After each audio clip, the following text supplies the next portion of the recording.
Welcome everybody. It's a great time to be able to have my friend Felege over. So we're in Tennessee right now, and I'm not usually in Tennessee, although Felege is. Yes. Felege is a friend of mine from college, and you are. How would you describe your scholarship and what you get up to in Tennessee? Sure. So I'm a professor in the history department. I mostly work on, like, let's say, late ancient and early medieval stuff. So, like, I like to say just like that late ancient stuff. Yeah, it's weird. What is late ancient and what is early medieval? Yeah, there's numbers. We need numbers. It's kind of unclear. Let's say vaguely, like, late ancient would be, let's say, from Augustus, the Roman Emperor Augustus, to the Prophet Muhammad's life, right? You still didn't get any numbers. No.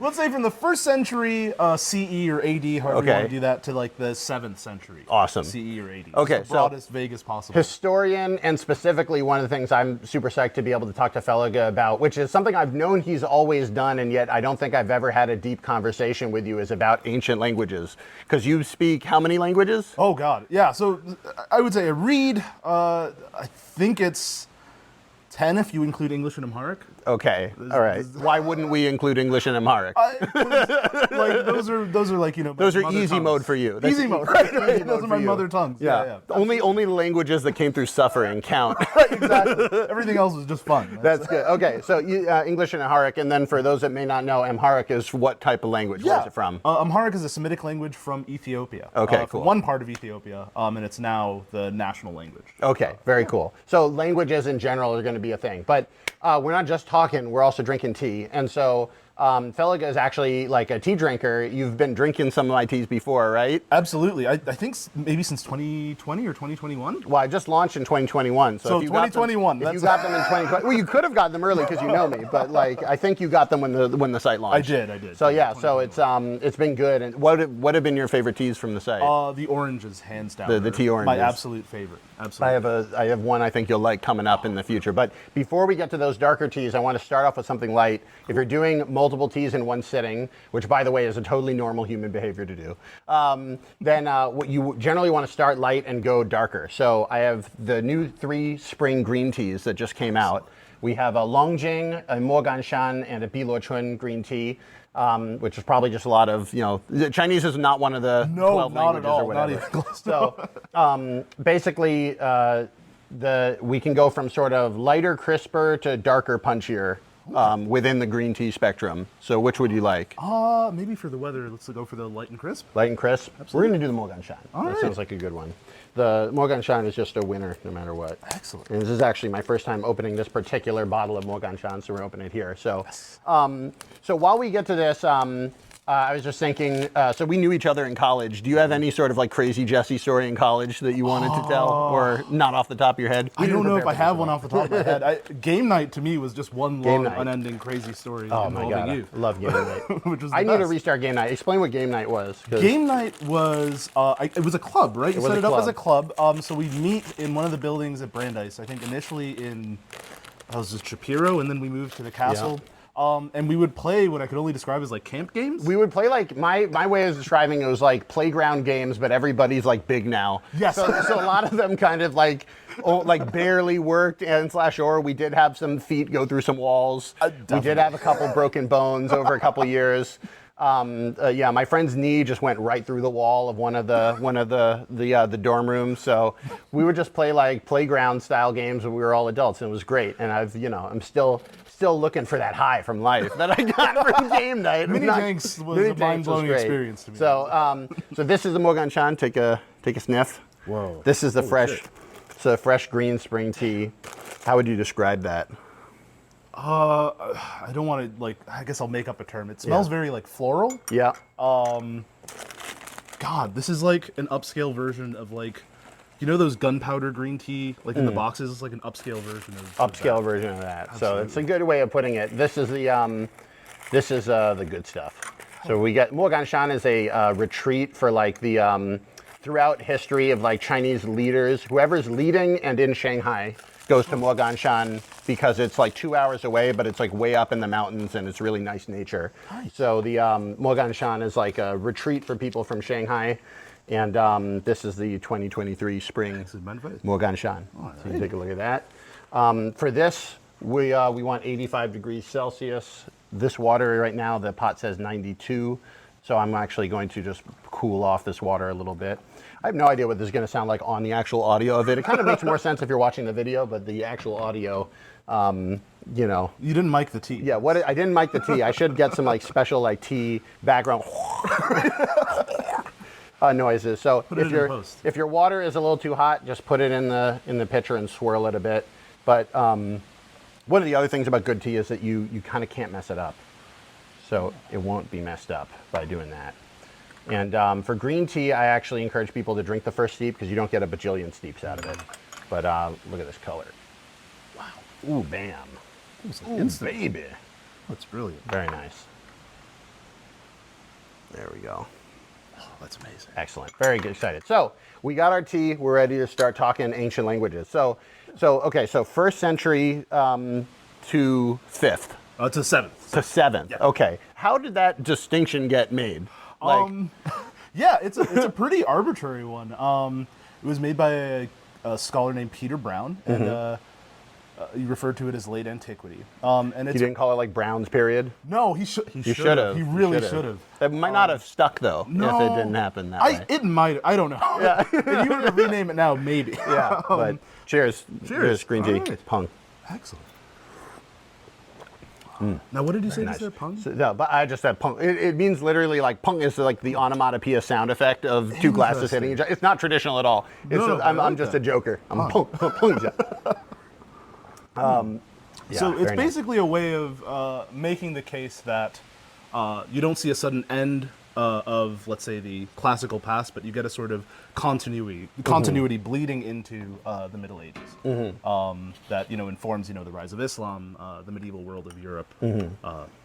So it's that is kind of like the historians like, I assume, having like one major important thing happening, so you can say something ended and something began. Yeah. We're I guess like late antiquity people are sort of skeptical of that claim. Although I'm kind of skeptical also of the claim that some people veer too far off and say like nothing of significance happened in this period. Yeah, they say like no, there's some profound there's some changes. Stuff. Yeah, there's some absolutely. Stuff. So you study there, and then does that just is that kind of like a Europe and Middle East way of looking at the world, or is it like the whole world during that period? No, it's definitely a sort of, let's say, Mediterranean-centric view. You could make some sort of a case for a late ancient Ethiopia, northern Ethiopia and Eritrea. But yeah, it is a very Mediterranean-centric way of looking at things. Devise, okay, absolutely. But as long as you know that going in, and you're like, that is what we're studying. Like, does it like get on your nerves when people are like, but you're not talking about East Asia, or you're not talking about the Americas, or something like that? Yeah, well, I mean, like now, it's not legit. Right. It's not. Right now, there's a push to develop a sort of, let's say, vision of a global Middle Ages. And there's problems with that, right? The global is never really global in like what counts as the Middle Ages, right? Yeah. And so it's very hard to sort of make that claim about make those sort of chronological distinctions, in a way that covers everything from like pre-Columbian America to China. Because that's one of the things that kind of like, especially after living in Asia for so long, it first of all, it completely like degraded my entire faith in what I guess we would call like pop psychology, because like so much of these things, like, oh, they did this study and we made sure not to do it on just like white young college students. We did it in the whole of the country. I'm like, but the country is still only one country. There's so many like cultural things that would have impacted your results anyway if you went to East Asia to do this, or if you went to Africa, or if you went to like, it wouldn't hold up. Absolutely. I don't. Is that me being kind of like wonky after spending too much time abroad? Nothing means anything. Or? It might be, but like I don't know that that's a bad thing necessarily. Okay. It's maybe a more correct view of the world. Because there's a lot of stuff that that when it comes back here, like in society now, I'm like, people are like, oh, this like people are like, an example is like talking about dating.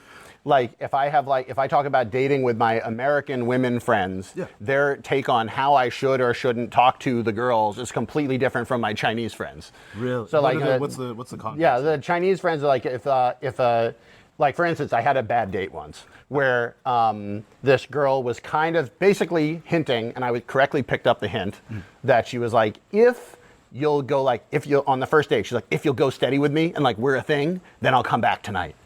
And I'm like, whoa, that's really fast. Yeah, and so I thought it was fast, but also I was like, I was not going on this date to do that in that way, and so. My Chinese friends were like, you're like, oh yeah, well she knew exactly what she wanted and she said it.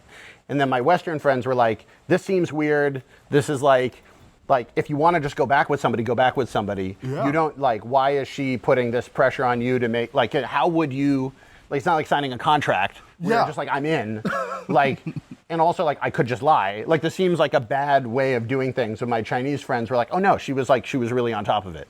I don't know, but like I was thinking like the dating culture, you'd never be able to, so like any pop psychology dating thing, I look at now and say like, oh, the context of who this person is and where they live is like so significant. You're not going to learn very much from doing just a one study. Does that make sense? No, absolutely. That makes a lot of sense. I also have to say, if you wanted to do that,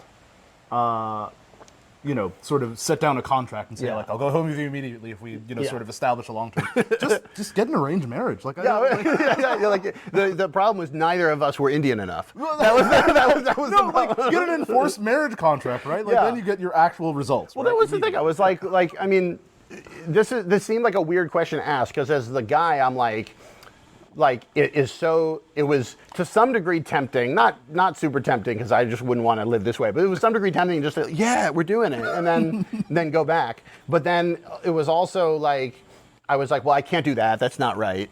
But I was like, but what you're asking for is like, what do you want me to say? Like, I can't know whether I'm going to want to go out with you long term after one date, even if we do go back together. It's like, it's not. Anyway, no. Let's get back to the early antiquity. Yeah.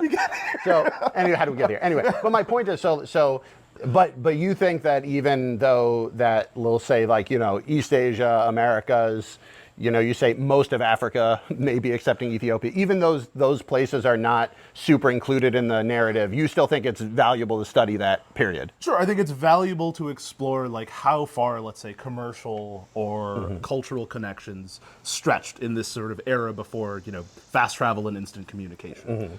Because I think very often what we'll find are, you know, very surprisingly, a lot of ideas from that Mediterranean world end up pretty far east and vice versa. For example, we have the grave of an Nestorian priest somewhere in China. I should know this off the top of my head, but like a guy. I feel like this is my time to go like,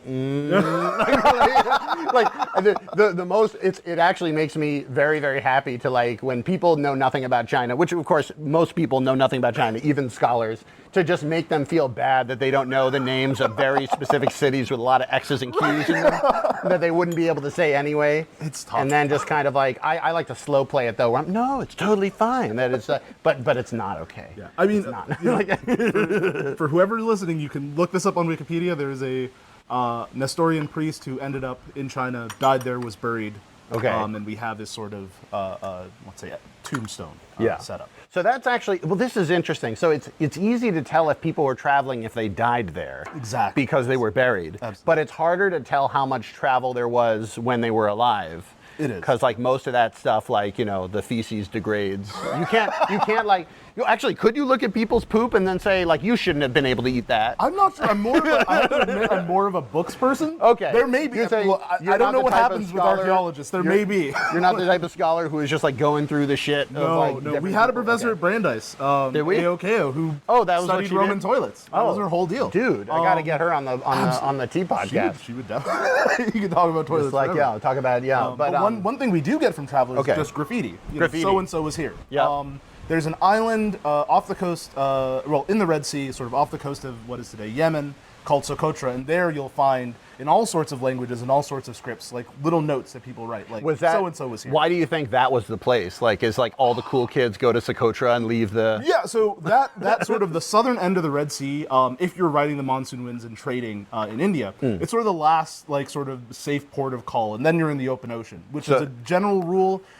I'm sure someone will call me out on this and relay that to me. But like as a general Look, rule, I don't know what you know about our viewership. I think no one is going to call you out on anything. You'd be surprised. But as a general rule, you don't want to be on the open ocean. It's dangerous. You don't quite know where you are. So anytime you're going in the open ocean, you're like, I was here just in case I die. I made it here. And then you like sit there. You're like resupplying. You're waiting for favorable winds and like.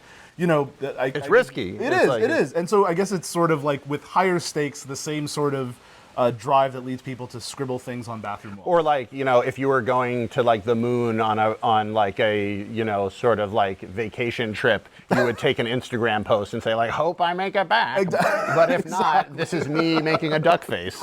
And then like, if they had the time, I'm sure they would try to sketch themselves out. So there's an ancient Yemeni Instagram wall. Ex-influencer was here, and by influencer I mean like longship trader. Absolutely. But we have those scribbles. Do you think that is it the sort of thing where like this place being all the way the fuck out there is why people weren't why we still have them and they just didn't get degraded, or do you think these scribbles were like everywhere in the world? And then I mean, these scribbles are everywhere. You'll find similar things like, say, in parts of Jordan and Saudi Arabia, right, where nomadic peoples are just sort of wandering around. They'll write each other messages, right? They'll try to keep up chains of communication. Is this like where you don't want to be like the person that just sends the first message like hi, and then you're like say something? Right. The whole point of this wall was to say something. Ahmed, son of so and so. Yeah. Writing to check in on. Yeah. That guy I met at a trading post. This guy like carves into the wall. You up? And then like well, we'll have to wait 8 months to see if she was up. So, but it actually, I mean, it is a joke, but it's like, think of how fundamentally everything was changed by instantaneous communication. Mind-blowing. So this is part of your thinking of why it's cool to go back to these times where you didn't have that, but the people were still just intelligent as we are now. They just had like less like tools to work with. Absolutely. So then, in this time period, what specifically do you study? Yeah, so specifically, I guess I could say specifically, I'm working on a book right now that's like, it's very boring. It's a book about a book. Okay. So it's a meta book. It's a meta book. It's written by a bishop of an Egyptian town named Nikiu. Okay. So if you imagine Egypt, it's like Northeast Africa. You have the Nile Delta, sort of like a D like this, and then like all these like little rivulets meet at the Nile, then it goes down to, let's further say East down. Africa, right? Yeah. Ethiopia, and then I guess Lake Victoria. Yeah. So he's right at that little apex, maybe a little northwest. He wrote where the Nile meets. Right, okay. right. And he is a bishop of what was at the time, I guess, a town or a city that's really in a pretty steep decline. And he wrote a history. Christian bishop, okay. Absolutely. And he wrote a history of the world. Which basically means of the Mediterranean. Sure. From so we've made no progress in that. Like absolutely he's like, this is my history of the world, and then the modern scholars are like, yes, that is the world. That's the world. That's the whole world. Right. This guy fucking nailed it. Absolutely. Yeah, that's not going to change. A history of the world. Did he say up until this point, or was just implied? So he breaks it down in his introduction. We don't actually have the name of what he called his text. Okay. I'll explain how it survives. But he basically wrote this, history of the world from Adam and Eve to his own times, right? Okay. So it ends with the Arab Islamic invasion of Egypt. Okay. This ends in 642. Okay. And so it's this really like fairly long, sort of confusing history, and like it's of a, let's say, the genre of like, let's say, chronicle that's pretty common in the, let's say, what used to be the Roman Empire in that era. Now, the transmission history of it is what really fascinating to me. Absolutely. So, Coptic at this point is a language that's fully developed, and Coptic is just, let's say, the final form of the Egyptian language. Okay. So the stuff they like wrote, Frieza, like the final. Like, this is my final form. This is my final form. Oh my god, it's Coptic. Okay. It's literally that's Coptic. It's final form. So long as everyone understands. Absolutely. I mean, it is in many ways like the same language. Well, because Egyptian now, like people speak Arabic. They speak Arabic because of the Arabic. There you go. It's all going Absolutely. together. So before that, people spoke Greek or Coptic, and maybe some very highfalutin, fancy people like knew some Latin. Was there a Robo-Coptic or just Coptic? What would Robo-Coptic be? I guess like Google Translate generated. Yeah. Actually, dude, we can do Robo-Coptic. It's Robo-Coptic. What's he saying? I don't know. Oh no. I know. Oh, he's got a gun. I know that. Anyway, okay. I keep fucking with you. No, this is good. This is good. So this podcast should be I just fuck with academics. That's honestly do that. We need it. It's good for us. The podcast could be called "I Just Fuck with Academics." That would be a way to do it. Okay. All right. So he writes it in Coptic. Right. And then like as far as we can tell, basically no one reads it. Right. It just it was copied. Like we know that. Like the manuscript gets copied because at some point after the 13th century. Okay, so we lose it for 700 years. Basically, no one cites it, no one talks about it, only one person even mentions that John of Nikiu, the guy, exists. Wow. And then it gets translated into Arabic. Right around the time where the Copts, who are at this point sort of a dwindling minority, they don't speak, like a lot of them don't speak their own language don't speak the Coptic language anymore, except in religious settings. A lot of them have just straight up converted to Islam and sort of integrated with the Arab population. At that point, it gets translated into Arabic. Then we have another big wait. So in the late 16th century, a guy named John Colobus brings this with him to Ethiopia. Okay. So the Ethiopian church and the Egyptian church are sort of like, let's say, the Egyptian church was at this point the mother church of the Ethiopians. So this guy brings some text with him when he comes down to Ethiopia. And at that point, the king of Ethiopia is a little boy, and his mother, and then his regent, who's this guy named Ras, which means like chief, Athnatios, ask this Egyptian guy, and his friend, a local Ethiopian chronicler. Like, y'all got anything to read? Yeah, I mean, basically, y'all got anything to read for my like idiot kid? Yeah. And they're like, yes, absolutely. We have this great book about why Catholicism is bad. And they translate this into classical Ethiopic, which is a Guz. Let's call it like the Latin to Amharic's French. Okay. So we then lost the Coptic in Egypt. We lost the Arabic, although there was a French scholar who claimed he saw an Arabic manuscript, and then just when I think it was Walter Crum wrote a letter back to him saying like, hey, that manuscript you saw, where is it? And he just like never wrote it back. Just left him on red. Left him on red. Left him on red. 19th century left him on red. Oh my God. So all we have is this like. That must be infuriating for you. Just like you're like, I'm writing a book about this book, and if you had just replied to that text, I would have had at least something more. Absolutely, I might have a more complete version of the manuscript. And so all we have is this, like, they finished it in I think 1603, the translation. So we have this 17th century translation of a translation. Okay. But this is not uncommon for ancient sources, is that right? This is fairly uncommon. So, okay. As a general rule, you're going to get you're right. You're going to get things copied, right? Yeah. So I know a lot of the Western philosophers are all translated through Arabic, right? Yeah, actually, some of them are translated through Arabic. A lot of them are just through like Byzantine Greek manuscripts. Okay. So when the Byzantines are fleeing the Ottomans, sometime even before that, they're moving to Italy and they're bringing their Greek books with them. And the Italians, these like wealthy Italian merchants and their sort of patrons in their little courts are like very interested in learning Greek.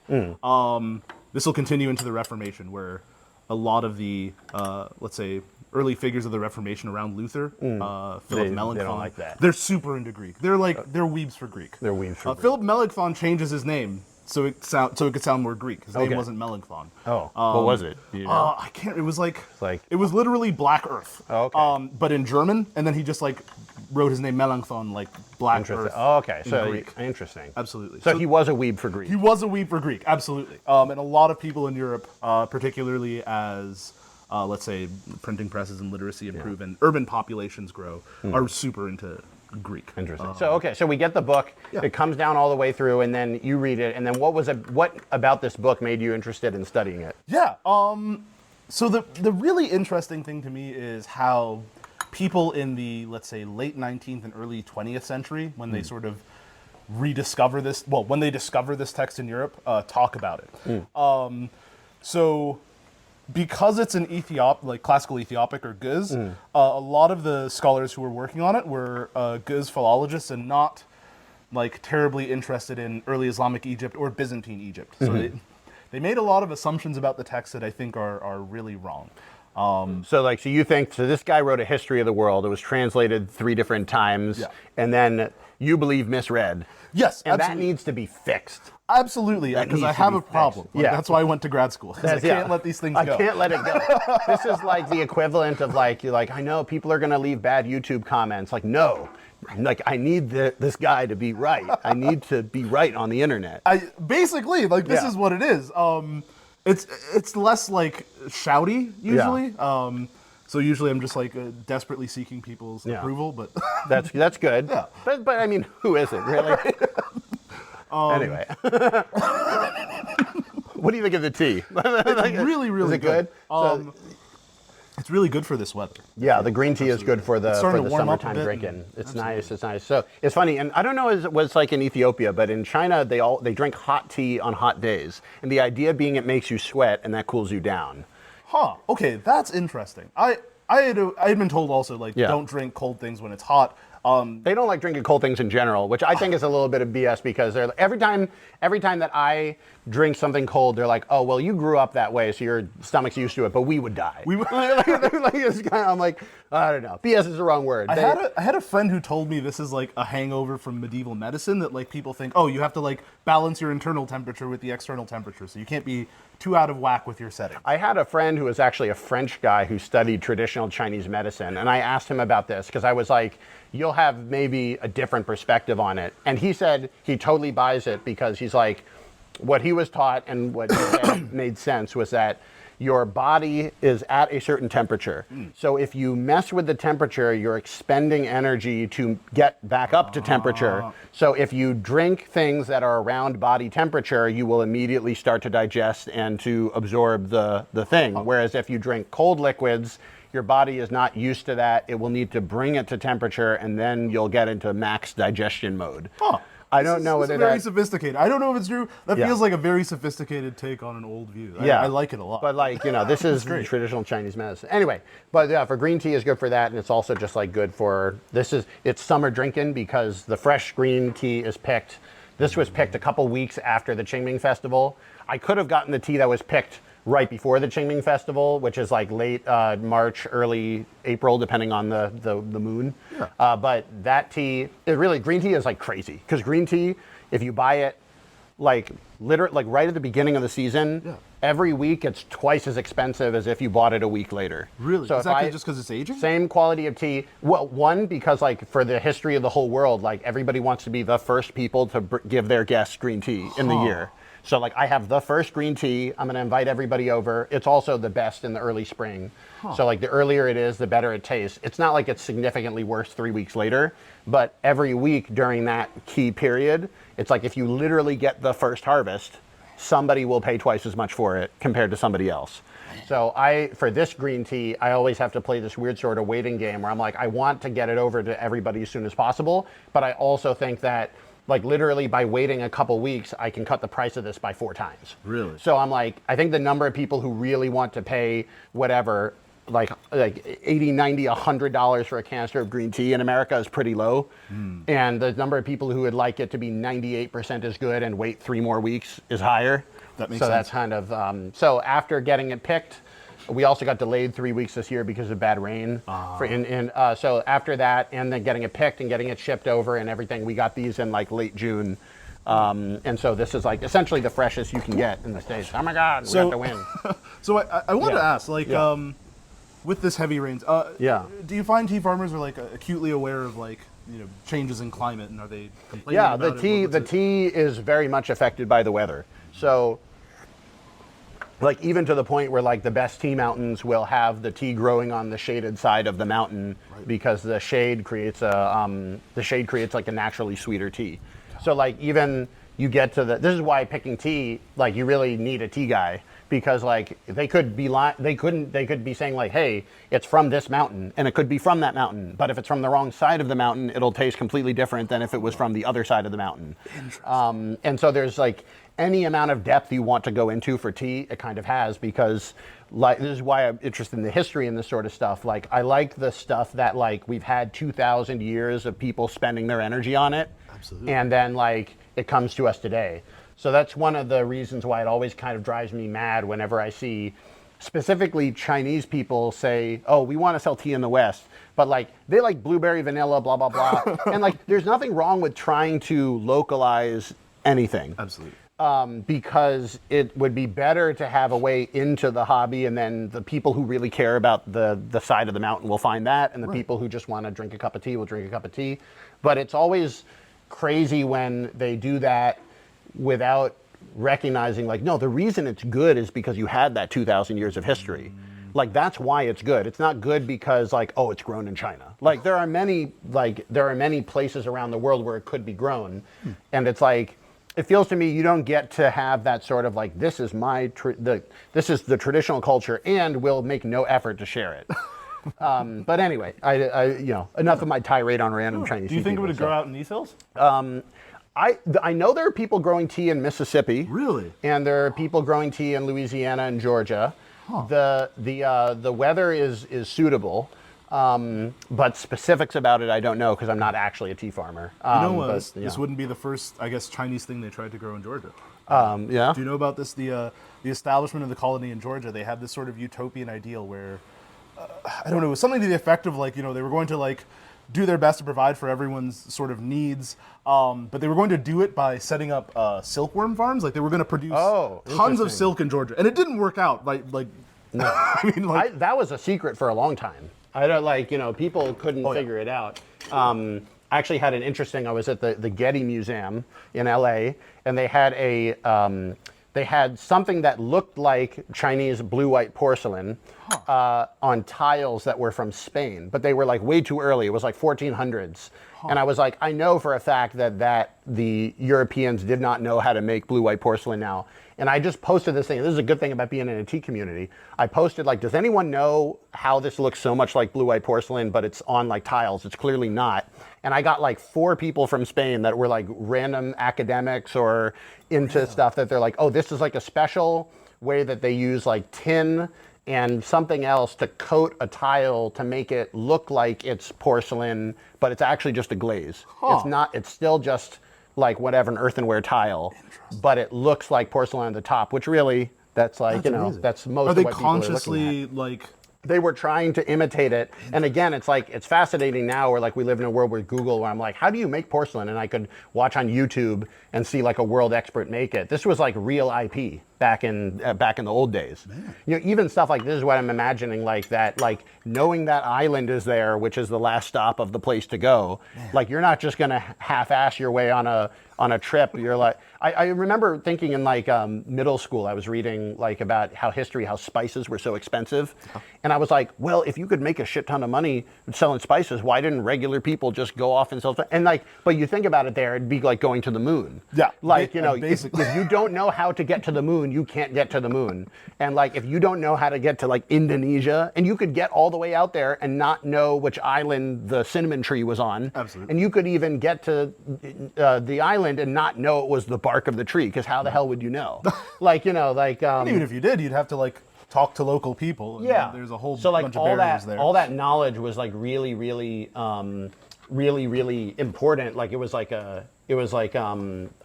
intellectual property. And so like a lot of this tea stuff, like I'm a big fan of disseminating as much of the knowledge as possible, because like I think that like with some exceptions, like keeping secrets between cultures doesn't help cultures live well together. No. Like, not. Like, I'm not going to say who was right or who was wrong about anything of it, but like the British wanted tea. When they couldn't get their tea, they like destroyed China selling opium to get their tea. Right. Like, it's way more complicated than they should have traded the tea. But like, inherently, if it was not as secretive, I think that you have less potential for like blow-ups. Maybe. But there's also an element of... There is a lot of other elements involved unstoppable in that. force, immovable object. There is an element of that, but I'm just saying, in general, I kind of feel like, and I definitely would rather live in a world where people know more about tea, and then they can choose which ones they want, and like that will give them a better place to... Sure. In 2023, absolutely. Exactly. So absolutely. I wanted to talk specifically about the languages, because so you're talking about this book that was from Coptic and then into Arabic, and then into... What was the third one? So it's, I guess the academic term is a classical Ethiopic. Okay. But indigenously it's just known as giz. Giz. Okay. How's that spelled? Let's say, do you know what a schwa is? Yes. G schwa, glottal stop, schwa z. Giz. Oh my God. G's glottal stop. How do you write the glottal stop? Just an apostrophe, yeah. So Okay. giz. Giz. Giz. Giz. So the Or has sorry, anyone it's not ever- a glottal stop. It's an ein. Technically, that's a consonant. Oh, it's an I. Giz, yeah. Giz. Oh, it's like the okay. The silent letter. Exactly. So that Sorry. has anyone ever said is what is? That's a first. That's a first. That's a first. I love talking with the academics because, like, being a smartass, like, I'm like, surely someone has made this joke. But no one has made the joke because no one has taken the time to. Dude, I all these, I know, like, a lot of academics that, like, they're like, I want to do comedy. And I'm like, you are perfectly positioned to do comedy because you will have an audience of people. You'll come up with these really stupid jokes that, like, your audience will think is hilarious. Same with, like, people in tech. Like, a lot of tech people want to not be in tech and do comedy. Huh. And I'm like, don't quit your tech job. Get 15 minutes of tech jokes and do it for tech people. They'll pay you way more than regular comedy audiences will. And you'll be able to do your comedy. That said, have you ever bombed? Oh, yeah, you can bomb. But, like, the thing is, like, if you want to be a comedian, you have to accept you might bomb. Right. But, like my students, maybe it's just because I've only taught in Ohio and Tennessee. Maybe the kids are just really nice, but, like, they won't let me bomb. It's the best. Like, great. I think because they want the grade, like, they laugh at everything. No, it is. Well, I think it's they want the grade, but also, like, the bad bomb. There's two ways of bombing. You can bomb because your shtick is bad, or you can bomb because you have bad energy, and you have good energy. Okay. So no one's gonna be like, this guy is like you know those comedians that are trying to be edgy, but they're not. Yep. And then you're like, oh, this is just hard. Even if the material was good, you're like, okay, you pulled it off, but the energy is not there. Everybody's like, I want to be like Bill Burr, and I'm like. Like, again, if you so pull it off, it dangerous. can work, but it's like, it's not the best way It's forward. going to sound really pissed off. So, but stand-up and teaching has a lot of, it's basically the same job if you think about it. Like, you know, you just need to actually know shit to be a teacher. I think being a comedian's harder, but okay. I don't know about harder, easier, but anyway, but I want to get back to the languages, because this is fascinating for me as a language guy. So you have learned several. Is the term dead languages? Is that like what people call it? Yeah, dead language. I feel like there's like political insensitive, like they're not dead. They're just, but like they're dormant. So I mean, that's fair. Like there are don't know. people, for example, for giz, there are people who would definitely argue like this is not a dead language. It's used all the time in liturgical contexts. You know, same with Coptic. You know, for Latin, there's certainly like a thriving but small community of people who do like living Latin. So this is a program my sister was involved in where they'd like, you know, walk around and try to conduct their daily affairs in Latin. There was. Where do they live? This is in Rome. It was under some guy. Oh God, I should know this. That would be the place to do it. There's I think it was Paideia, the Paideia Institute. At any rate. You can even, I don't know if they're still running it, but there was I believe, Finnish radio station that was running like an hour of Latin radio. Damn. So like, some people would argue these are not dead languages. But for practical effect, no. The reason I say this is because so much of how I was able to learn Chinese was because I was able to speak to real people that like had interests that I had, and I could. Some of them were like Chinesey, but other ones I did improv in Chinese, and so like. There were ways to learn the language, and I couldn't just imagine learning a language purely essentially from reading and writing, right? Yeah. Is that how you do it? So that is not how I did it for Latin and Greek. That was like in a classroom setting where there was a lot of focus on reading text out loud, but we'd also be forced to like produce, you know, writing in Latin and Greek. And it gets worse. Like I'm a historian, like precisely because like every language I learn is like bought with like sweat. I'm not like naturally talented at this. But most of the way we end up doing it is, you know, we sit down with a grammar or like an introductory text. But even if you do the introductory text, eventually you're going to want to sit down with a grammar. I had someone advise me to read it cover to cover. And then after that, like the real trick is finding things you'd like to read. Yeah, because that was what I was going to say. Is like you need to have, in any sort of language, I really believe it. If you don't have a drive to keep going, like there's nobody who's smart enough to get through learning a language with no interest. Absolutely. Unless you like enjoy suffering. Yeah, I guess, like, but you already have to enjoy some sort of suffering to learn any second languages. So like, there's definitely a masochistic element to all of us. But that's those sort of like, yeah, I don't want an arm, like, that sort of masochistic. That's a little excessive. That's too much. But yeah, so Latin and Greek. Yeah. Ancient Latin and ancient Greek, not like modern Greek. No. All right. And then what other dead languages can you? Yeah. I guess not speak is the way to say it. I read them, I guess. Read them is properly what I'm doing. Would be one is that I'm using a lot has been Syriac. Syriac. And so this is let's say I had a professor call it Middle Aramaic. So it is basically Aramaic. It is the dialect of Aramaic that emerged around Edessa. Okay. Or I guess they'd call it Urhoi. And it is, I guess now there are also, Neo-Aramaic speakers. So this is like the sort of Middle Aramaic. I very briefly got into reading Old Persian, and then I had to be very specific about the next two. Have you ever seen like a Persian text and you're like, that's not old enough. I'm not into that. Like, no, I've fuck with this young Persian shit. I've sort of hit the early end of Old Persian at least. I can like read at least, cuneiform Old Persian. And it's I have to say, like, for those of you who want to try this out, if you can find a grammar, there is such a tiny corpus of Old Persian texts. You can just memorize the text. Really? Like all everything that's been written. That's nuts. So like if you say like I read this language, in some way what you're saying is like I have read these 8 books and that's what there is. For some languages, yes. And Near Eastern languages and cultures departments are chock full of these people who are like, yes, I know this language that exists in like, I don't know, two inscriptions. Is this why there's no like Old Persian YouTube? Because there's just no new drops. There might be. There's no new drops. Like, there might be. Some of these languages that are really old and really poorly covered are just sort of getting their shine now. So there's a friend and colleague of mine. I'm going to mispronounce his name. I always do. Vincent van Kerven-Oy. Okay. He works on Old Nubian, which is really interesting. It's the language of the people. Ironic it's got new in the name, but it's it's very old. It's very old.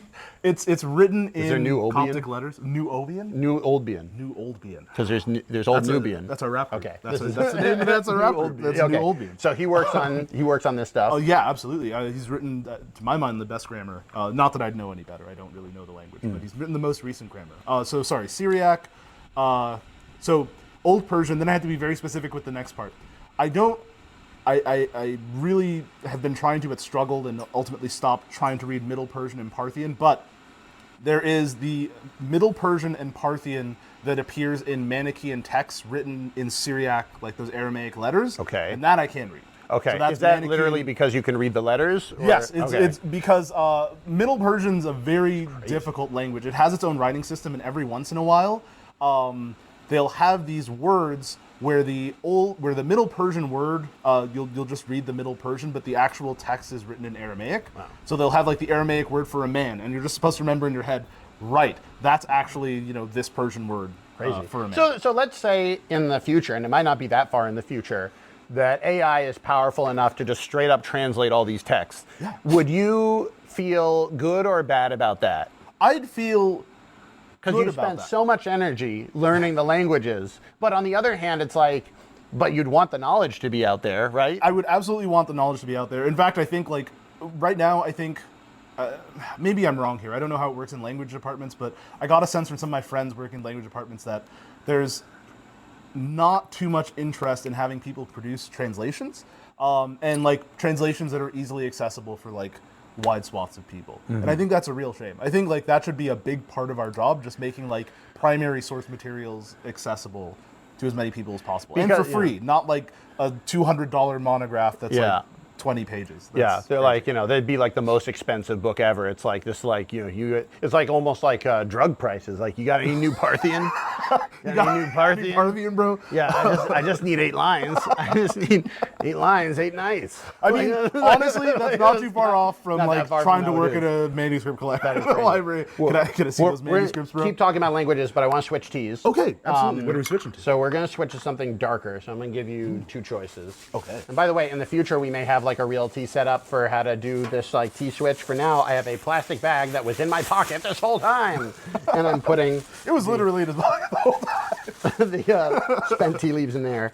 So like if we were in my apartment, I'd have a second gaiwan. That's the best way to do it. If you have, if you are switching teas, just to keep the flow going, you don't even, you just switch gaiwans. You don't even empty out the tea leaves.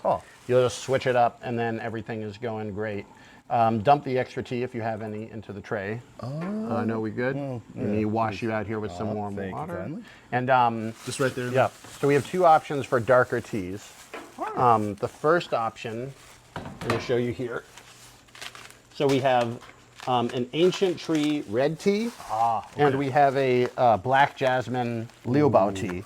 So ancient tree red tea, that's 8 years age. That's ancient tree teas from Yunnan, and it's red tea is basically in the West what they call black tea, and then black tea is normally not sold in the West. So this is black tea in the West, and this is not generally sold in the West. I want the stuff you can't get in the West. We got to do stuff we can't get. So then, although I feel like I'm doing it wrong by not getting. No. This is really good, and if you like the tea oranges, you'll like this. So this is what's called liu bao tea. Liu bao means 6 castles because it comes from a town that's called 6 castles. And the way this tea is basically kind of like cooked pu'er. So pu'er is, it's almost like champagne. It's like it has to come from 3 states within the province of Yunnan, or else it's not pu'er. But if you grow that sort of, if you grow that sort of tea and process it similarly outside of Yunnan, you get what they call hicha, or black tea. And this black tea is unusual even in China because it's a jasmine black tea. So normally the way the jasmine tea works is that you you take green tea and you layer jasmine flowers on top of the green tea. Interesting. And so and at night the flowers start to throw out their scent, and the tea absorbs some of that scent. And then you take the jasmine flowers off and you do it again the next night, and again the next night, and again the next night. How long? This has been done 4 times, 4 aromatizations. Wow. And this is why, if you smell it, you will get a great jasmine flavor. Whoa. Isn't that good? That's amazing. That's intense. So so it has this really great jasmine flavor, but unlike the way that most of the jasmine tea in the West is made, the jasmine tea in the West, because that's very expensive and Westerners don't know anyway, they just spray it with oil. No They way. spray it with jasmine scented oil. In fact, a lot of like tea, like blenders, even like higher quality tea blenders, there's just a common practice in the West: spray a tea with, you want it to be orange flavored, here's some orange oil, here's some whatever oil. And there's nothing really dangerous about that, but the problem is the oil dissipates in one steep. So it'll smell really good the first steep. And then after that. And then after that, it's not so good, but most Westerners only drink 1 cup of tea anyway, so it's, but what you'll get with this is you'll get that good fragrance in the beginning, but what you'll also get is, one, it's just not kind of like as cloying. So it's like the difference between like cherry and cherry flavor. Okay. No, Yeah, that's like, a you real, know, does that's that a make meaningful sense? distinction. Because like if you have something that was made with real cherries as opposed to like cherry syrup, yeah. You can and then the other difference is that for this stuff, the jasmine kind of seeps into the flavor as it keeps going. So it starts out more scent, and then you'll see as we go further in, it kind of gets into the tea flavor, which is cool. So I mean, the smell's try really some of that. intense, so I'm looking. It's really forward good. to that. And so that's also why, because it was aromatized, there's some flowers in there, petals, but not that many. Whereas Are those the lighter? this is like here, you see one. Gotcha. So like so this is going to be, Is that going to be up on the shop? this is on the shop as of last week. I don't know when this is airing, but like it was in the, it's in the snake box. So we launched this on August 1st. It's a really good tea.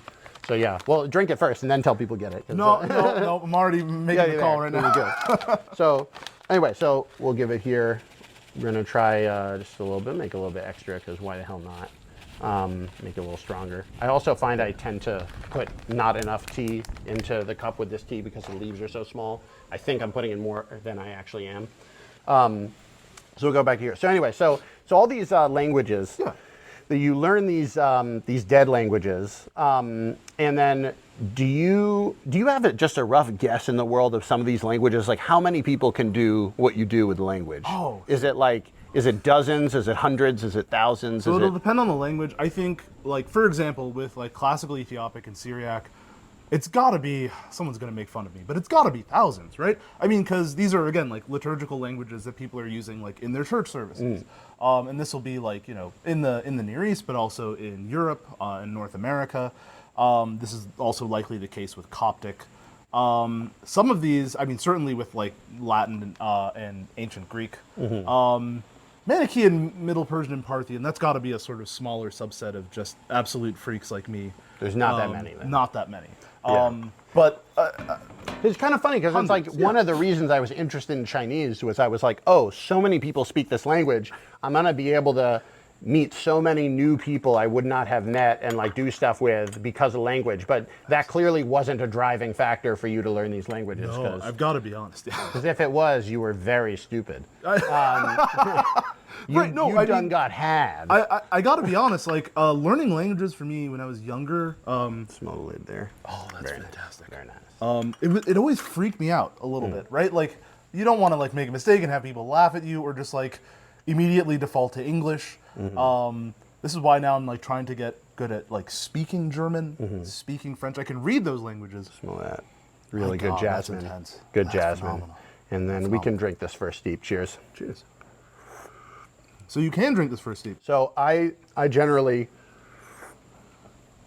you could wash it, you could not wash it. With this one, I always try when I get a new tea sample in, I'm like, let me taste the first steep.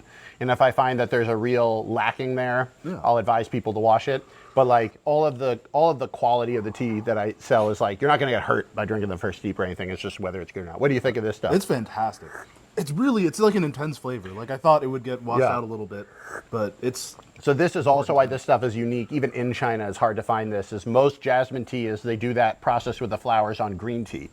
But this is that process on black tea, which always, the Chinese black tea, hei cha, which is not normally shown in the West. It's like those tea oranges, dark, funky, very earthy, musky flavor. But it's one of the reasons why all the teas on my site that not all of them, but I like selling it like with the orange, which kind of balances it a bit. With the jasmine, which kind of balances a bit. Less because it would be bad without it, but I think that just like the audience for that sort of tea in America would be very, very small. That makes sense. And so like this is 2018 Liubao, so that's aged 5 years. And then the jasmine was from last year because you want the tea to age and get better, and then you put the flowers on because otherwise it's just the flowers are going to lose scent over time. Interesting. So the tea will not go bad. But once you've scented it, once you've aromatized it, you want to drink it relatively soon. Absolutely. Unlike some types like this Liubao, if I didn't do that, I could keep it going decades. I had a Liubao from like 1971, so it was great. Wow. It was really good. Holy shit. So that's getting on 50 years. Wait, can I curse? Yeah. All right, Yeah. Okay. What is it? I said shit. I don't You know want to try if some of that's that? Oh yeah, no, I think I've said worse so far. Yeah, we're not public broadcasting here. Yeah, so you learn all these languages that are obscure. What would you say if you had to pitch somebody and say like you should learn a dead language? Yeah.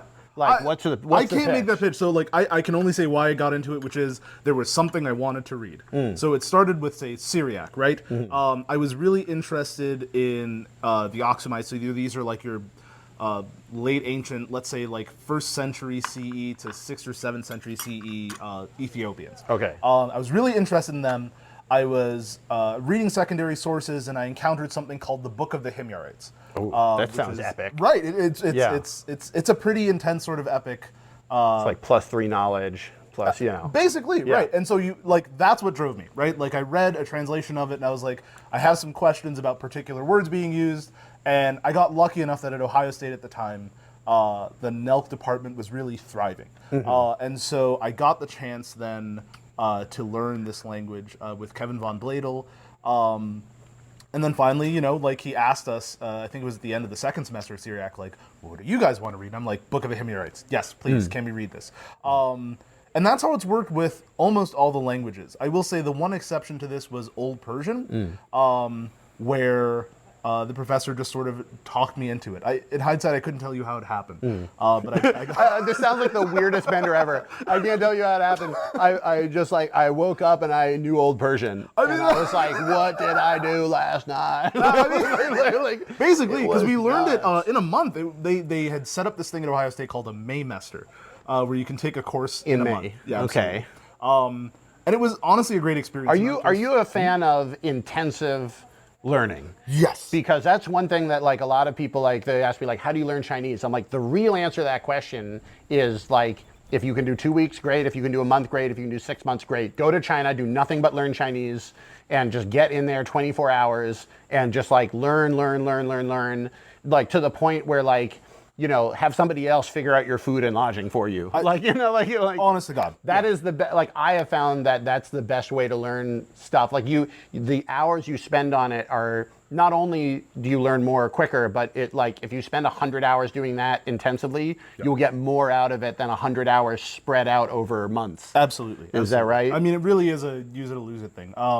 So I always argue for intensive, and also, if any of your viewers are, let's say, college students or even graduate students. We got some of those. Yeah. College students, I do shows at colleges, and sometimes at colleges, I'll have people come up like, are you the tea guy? I'm like, I am the tea guy. And then they're like, I was like, oh, did you get any of my tea? And they're always like, no, I'm a college student. I'm like, oh no. Like, this is a problem. I really should open a boba chain. Like, you know, because that would be pretty good. Anyway, but yeah, so I do have college students watching. So if they were college students, so what would if you you can say? get into programs like, say, Middlebury colleges, like intensive language. Middlebury's good. Middlebury's the best, right? I think they make you sign a contract. So I haven't done the Middlebury program, but I performed there. And what you basically the way it is like they have a Chinese program. I'm guessing it's the same for other languages.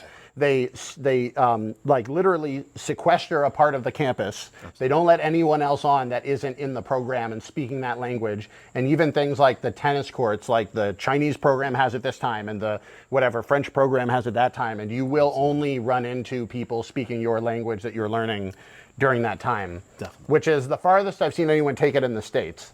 And it's meant to kind of be the closest you can do to mimic to living abroad. Right, like full immersion. If everywhere in the world were Vermont. Which would be, Vermont's nice. It's also in the summer. So yeah, It's pretty pleasant. Yeah, so what do you think of the black tea This here? is phenomenal. This I have is good. to get this immediately. It's really good. You're right. I don't know how to describe it except to say like the whole thing tastes like flowers now. So the jasmine here, when you do the actual natural aromatization, it seeps into the tea. So that first steep, like, smell the, you can still smell it here. It's not as strong now that it's like It's gone eased a little up. bit. Yeah. But that flavor is now into the actual like tea. And so it's kind of weird to say you taste the jasmine, but it's more of a taste at this point. Yeah, that's what's happening. So So if I like close my mouth and breathe out of my nose, I can still like smell it intensely coming out. So we have people maybe that I don't know. So I'm kind of in this weird middle space of like I'm kind of a scholar. I did a Fulbright fellowship, but I'm not actually a scholar. I never published stuff. I'm kind of an entertainer, but also I'm in this weird spot where like most of my fans are in Asia. I'm kind of a tea guy. But I, especially compared to the experts in tea in China, I don't know as much as some people. So I'm kind of a little bit all over the place. For somebody who's in academia, actually in a university, teaching at a university, what's one thing you love about being at a university as a professor and one thing that you hate? Yeah, one thing I like is that they're literally paying, look me in the eyes, they're literally paying me to read books. Yeah, old books. Old books, Dead which books. is amazing, right? Like, if I hadn't gotten this job, I would have like found a job as like a baggage handler and then cut off as much time as possible to keep doing this. So the fact that I'm getting paid to do it is just like a real, like, blessing. So that's kind of like the, I always find that's kind of the separator line for like, do you want it or do you not want it? Because I live in Hollywood and there are some people who want it and there are some people who are like, I want to be famous and wear nice clothes, but I don't actually want to do the thing. Right. And I'm like, if you're the type of person who are like, you're going to be drinking tea today, whether it's filmed or not. You're going to be doing that. You're going to be going to the open mics, whether or not you even do well. Right. Like you're going to be reading old Persian. Oh, not old Persian maybe, but like, giz. Yeah. Giz what giz. Giz what giz, dog.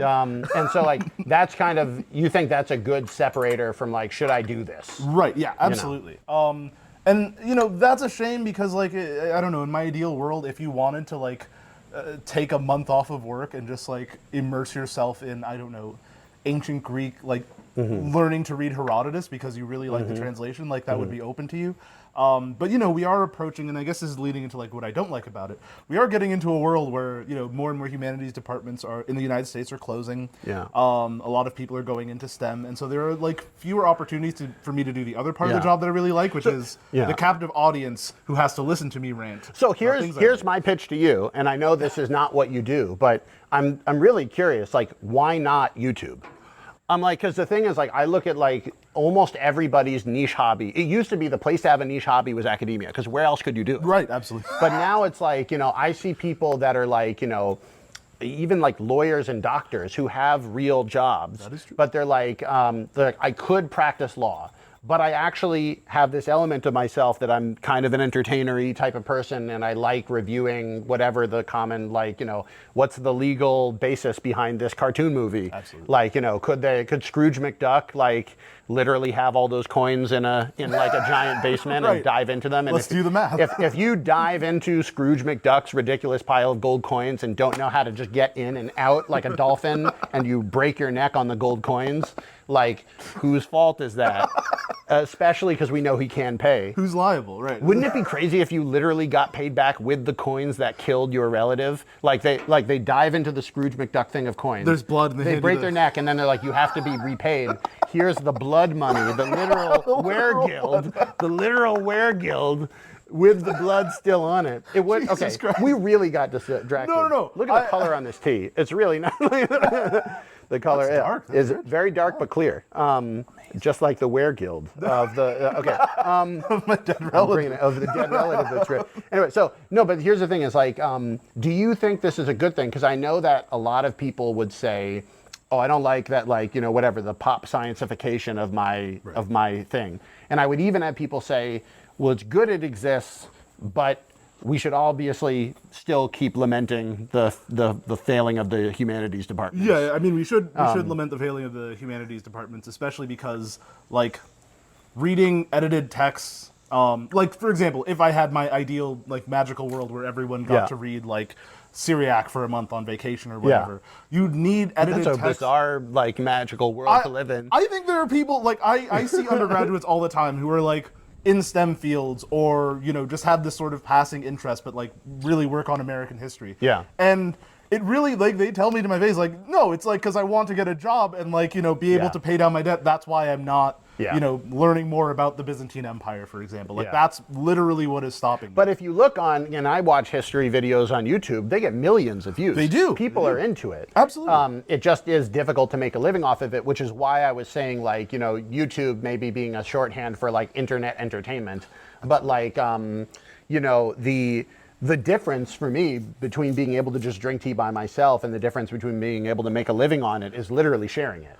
And to some degree, maybe I have a little more skill than people that weren't entertainers before they went into tea. Absolutely. But, like, I think it's a good thing for tea that there are more ways to make money off of tea. Absolutely. Because it means more people can do tea. Absolutely. I will say there's one important thing that's keeping me in academia, which is, to a certain degree, like, institutional protection. Right? That I can, like, if I was doing a YouTube thing and, like, reading or, like, even analyzing primary sources, or like, if I were to turn my dissertation into, like, a series of YouTube videos that were, like, digestible enough, like video essays.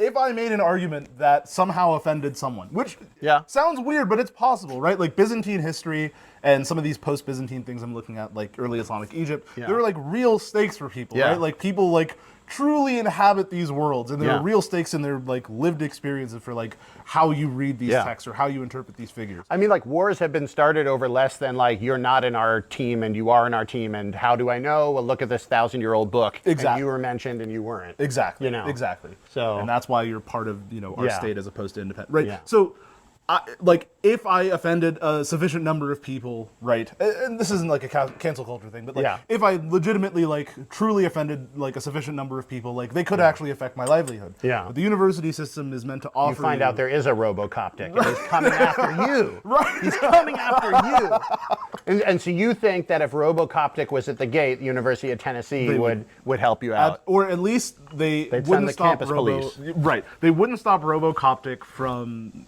allowing me to make a living. Okay. Right? Like, that's But that is actually true. The one of the downsides about the YouTube-y way of doing things, and this is kind of like, there's always there's no free lunch in the world. Right. But one of the challenges of getting paid by the people that support you is that generally people they want to hear more of what they like from you. Absolutely. So, and this is why you see kind of the more people do the internet, the more extreme their views tend to get. Absolutely. Because they found their group, and then once you're in your group, you can say, well, I'm kind of reasonable within my group, but you forget your group is shifting all the way over to the side. Right. And so you could get into this point where you're like, well, do I believe this argument? To some degree, yes, but clearly this argument's going to be a big hit, and I'm going to have a big hit video on it, and the other argument maybe less so. Whereas academia, you don't need to defend every single video or paper why you're doing what you're doing. I don't have to present, my department chair with how many people bought my book this year. Yeah.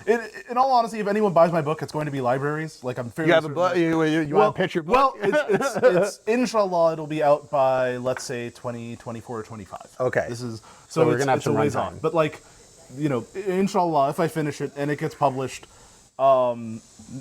probably most people aren't going to buy it. Yeah. And some part of that is also the fault of the publishers, right, where they're charging ridiculous amounts for very short monographs. How much do you think has to do with the fact that the original history of the world the book is based off of also no one read?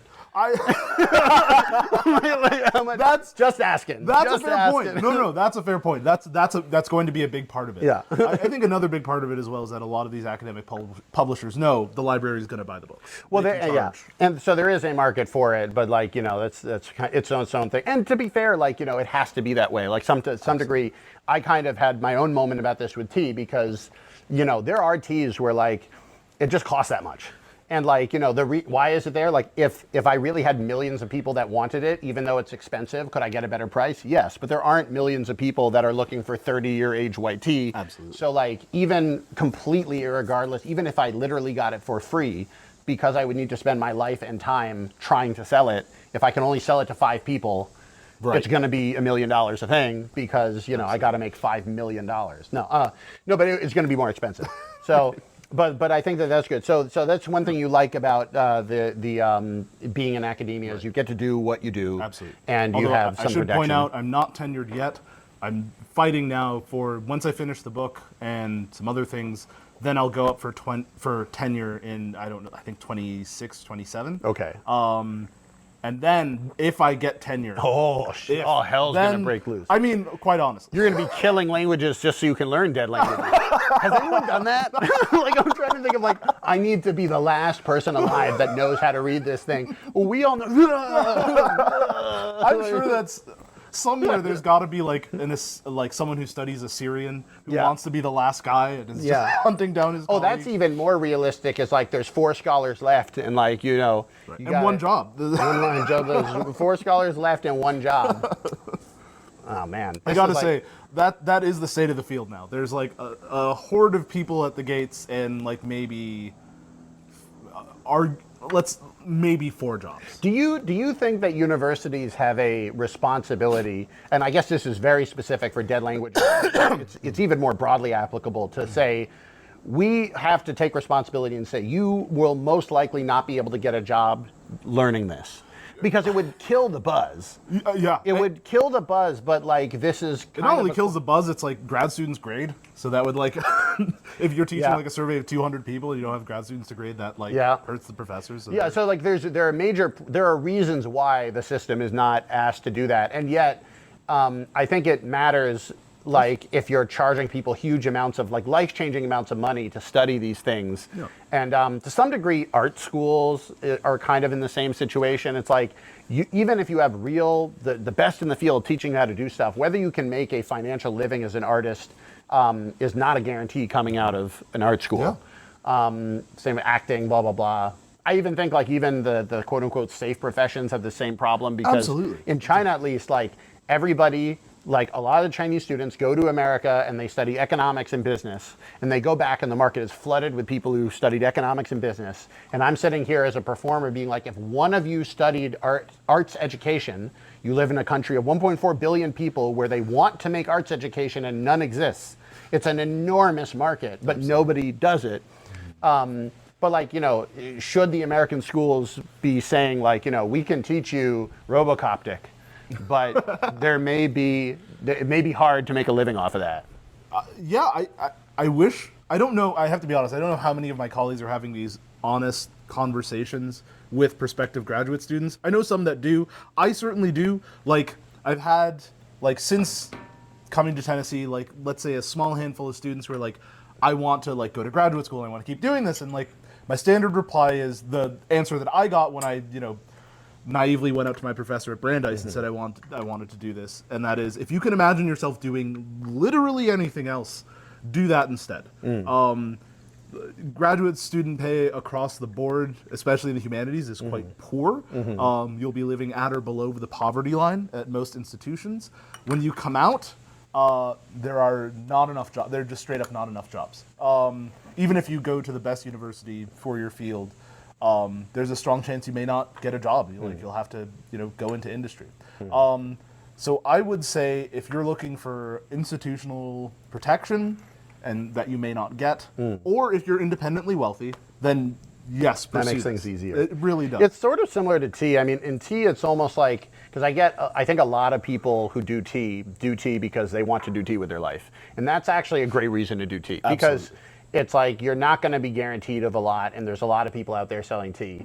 I kind of approached it a little bit differently. Like, I think it is one of those things that it's like, even if I wasn't running a tea channel, I would be doing tea. Absolutely. And that's kind of the idea behind this whole show, is like, I would hopefully just be catching up. We literally be talking about the exact same thing over tea. Absolutely. If we weren't recording. So I was like, this kind of makes sense. I would have been, I wound up doing it during a life transition point where I couldn't do any other stuff because of the pandemic and the borders being closed. But I don't know if I would encourage people to give up what they're doing to do tea, at least without some sort of proof that it was working. Right. And that was actually why I love the YouTube, the TikTok, the sort of things, because it's at least some sort of proof. You have people encouraging you. There are real people out there that said, I will buy the tea if you sell it. And I'm like, okay, this makes more sense to me. Absolutely. So it's the external validation. Yeah, exactly. But and I need it. Same. So share the video. I think that's a way to end. I like that. I like that as a way to end. I want to thank Felege for coming on. Is there anything that you want to pitch? No, while I you're just on want here? to say thank you for having me. What am I doing? Is there anything I'm doing? No, there's an article. You can read it. My CV's University of Tennessee, Knoxville's History Department. I have a faculty page. Yep. It's there. How do you spell Felege? Okay. Felege. Go for my last name, Yirga. Yirga. Great. Awesome. So it'd be great. Thank you again, Felege, for coming on. Thank you for having me. And hope you enjoyed the teas. It was fantastic. And between the green and the black, which one do you like better? I'm generally more of a Pu'er guy, so I got to say the black tea, the jasmine. This is really good. It's a real winner. It's a real winner. Absolutely. So, although I want both. excellent. And I was planning on making some sort of ad break in there, which I don't think I did. But if you are interested in supporting the show and getting some of the best tea in the world, jessie'steahouse.com. I get all my teas direct from my friends in China. I lived there 9 years. We have all of our tea people. I have my tea people who I say, I want a killer black tea, send me samples. I get samples from all over the country. I pick the best ones, and then we literally send them right to you guys. So we get them made in China, we put them in a box, we have them in the States, and so if you guys order, it'll be shipping from the US. For most people, that means very fast shipping. And supporting the tea is how we can make more content and support each other. And if you have any questions either about history of ancient languages or tea, or I guess we on the comedy a little bit there, yeah. the difference between being a academic, lecturer and a comedian. If you have anything about what we want to say, please do put it in the comments, because especially towards the beginning of making this type of stuff, that's how we know whether or not we're in the right direction and making stuff you guys are interested in. So very, very glad to be here out in Tennessee. And thank you so much, Felege, for coming on the show. Thanks for having me. And also, cheers. Make Jesse your tea guy. If you need a tea guy, I'm here for you. So cheers, everybody, and have a good one. Bye-bye.